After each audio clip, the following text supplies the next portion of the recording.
The Najdorf variation of the Sicilian defence has always been one of my favourite openings.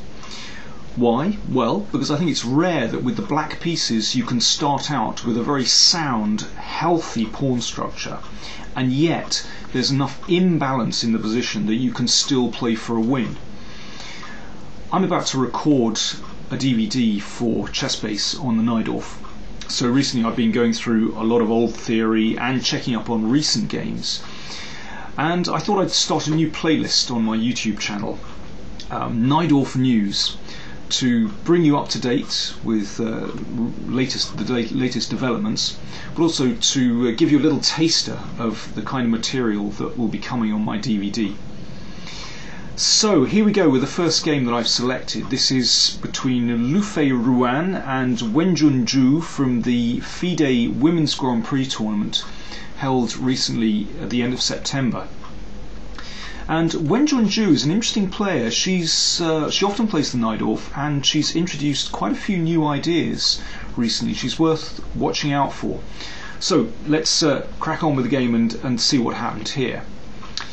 So these first few moves are, of course, all very regular, and here we have the starting point of the Najdorf. What do I mean by a healthy pawn structure? Well, we can see that black has 5 pawns on the king side in front of the king, and they aren't committed yet. You're very flexible. You can sometimes play the e-pawn to e6 or e5. Sometimes you don't even move it at all and play the pawn to g6. So you can react according to how white plays. That's one of the great advantages of the Najdorf, its flexibility. Here white played classically with bishop e2, of course a very sound move, and black has a great choice here, but Wenjun went for the classic Najdorf move e5. So black has this backward pawn, and d5 is weakened, but there's a lot to compensate black for this, well, very slight structural disadvantage. It's really whether white can get very good control over d5 is the deciding factor in this kind of position. But okay, let's crack on with the game. Black plays very normally, and white as well. And here white, instead of the normal move bishop e3, white plays rook e1, and this introduces a system that's become quite popular over the last sort of 5-10 years. And we shouldn't dismiss this. Let me give you an example of what of ideal strategy for white from another game that was played in the Olympiad by Kostyuk, Alexandra Kostyuk. Well, she actually played bishop f3 here, but it transposes. So let's see what white's idea is. Okay, preventing black playing b5. That's a good idea. And rook e1. So you can see we're going to transpose. And here, one of the big problems that white has in this system is the knight on b3. At the moment it's quite poorly placed. You can see it has no prospects here. So Kostyuk redeployed with knight d2. Okay, this is the well-known idea in this position. And she moves the knight to e3. Well, now you can see why white doesn't play the bishop to e3. It actually makes room. White has made room for this maneuver. And already I quite like white's position. This knight stands beautifully here, looking at the outposts on d5 and f5. And if we just continue a little bit further with this game, and you can see how white is really gaining control over the position on both sides of the board actually, and has quite a nice space advantage here. And here Kostyuk played c4, and she's already better here because black's counterplay on the king side really isn't very well developed. In fact, black actually went on to win this game. Black's position is still quite solid, but here I think I would have favoured h5 to break up black's kingside pawns, and I like white's position already here. So okay, we can see the big idea of this opening is to play the knight to e3 to get more central control. Okay, well let's see how Wenjun dealt with this. So white actually played rook e1 here, but you can see we're about to transpose. White played bishop f3 here.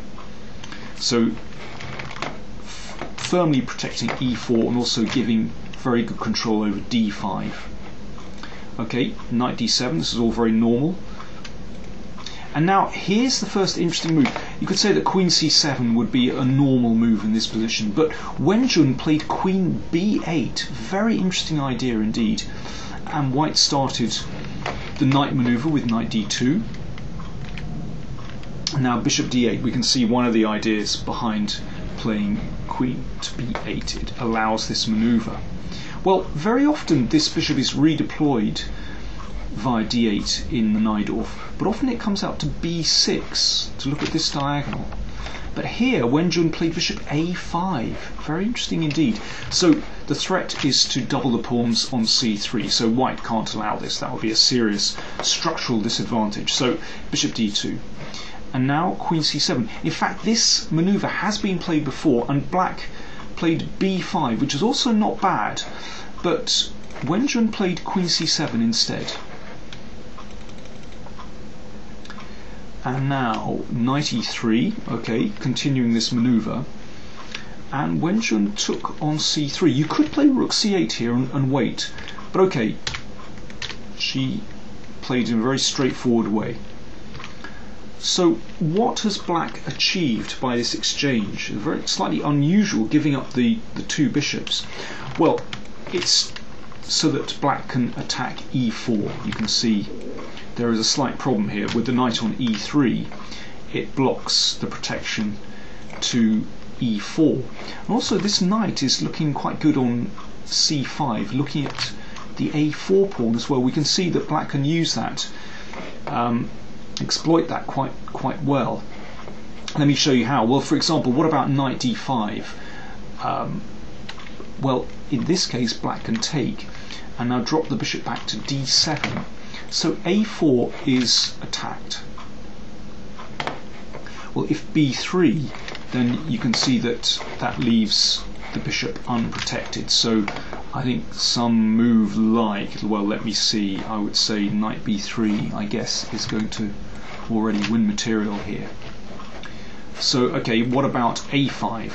Well, then you can play knight a4, and that's already rather uncomfortable because the bishop can't move because b2 would be en prise. And let's say after rook e3, f5, well, it's clear that black has an absolutely storming initiative here. Just compare this with the Kostanuk game we looked at a little bit earlier. Here black's counterplay on the king side is in full flow, and well, white has no counterplay on the queen side to speak of. And what about knight f1 to protect this pawn? Well, then queen c6 looks at both a4 and e4. That's obviously uncomfortable for white. Okay, so in our game white played knight f5. Okay, this was exchanged off. It's actually also possible to play like this. And if rook takes, then bishop takes. So okay, white does some damage here, but okay, black has pretty serious counterplay in this position. That's quite playable. But okay, Wen Jun instead took on f5 and played rook e8. And now g4 from white. Well, I can understand the reasoning behind this move. Of course, white wants to push on with g5 and then gain control over the d5 square. I mean, maybe it's just that the alternatives weren't that great. For example, if bishop d5 trying to get a blockade, then queen d7 is very embarrassing, looking at both pawns. So okay, g4 was played, but it's this kind of move that I love to see in the Najdorf when I'm playing with the black pieces, because white gets very excited trying to attack on the king side, but actually very often all that happens is white's king is exposed and black has these three pawns still in front of the king and a very, very solid position. And let's see how Wen Jun reacted against this. Of course, you have to react quickly. So she broke in the center with d5. And after g5, knight e4. So gave up d5. Gave up another pawn, so she's now 2 pawns down, but has wonderful counterplay here. Because suddenly these pawns are very difficult to protect. Well, of course, there's a threat here. So after f3, queen g5, and black is only one pawn down, but you can see, look at the state of white's pawns. They're completely shattered. The king isn't too healthy here. Compare with black's king with 3 beautiful pawns in front of it, and all black's pieces are active here. And well, this is already extremely difficult for white. And here, I think if Wenjun had played rook f5, then I think she would have been winning. Of course, that rook can't really be taken because the queen is on prise. And so on the next turn, well, maybe the rook will come to h5.